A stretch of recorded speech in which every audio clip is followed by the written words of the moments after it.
Yo, what's up guys? Kakagising lang. So, 3 days out. Gawa na ngayon ay April 8. 3 days out before ang event natin sa April 11 Santa Rosa, Laguna. No? So, check natin yung update ng katawan natin. So, medyo drain na tayo. Kita nyo naman. So, lubog na tayo dito. So, 3 days out. Tingnan natin kung kaya pa. Kagabi hindi ako nakapag-workout gawa ng trabaho, no? So late na nakauwi. So this time check natin yung ating kondisyon natin ngayon. So ayan.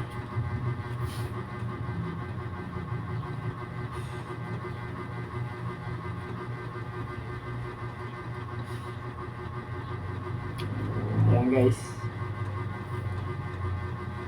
Back.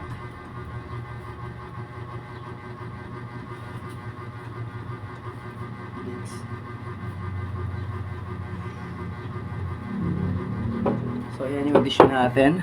So para sa akin no, para nakukulangan pa ako, hindi pa masyadong basag yung obliques sa abdomen ko. Kailangan ko pang bakbakan to.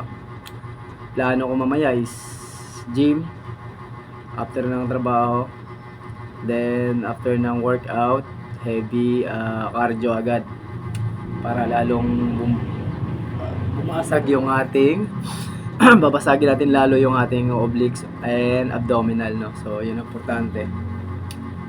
So ito yung condition natin. Sana kaya pa natin 3 days out. So laban lang. Still yung kinakain natin, steam fish, tilapia lang available, so pwede na yun. Tapos egg white. So yun lang. So yun lang guys, update natin ngayon 3 days out. So sana wala rin tayo, o di naman tayo sure dyan kasi lahat naman nag-prepare, lahat nag-sacrifice, lahat naghanda. So good luck na lang sa laban natin guys.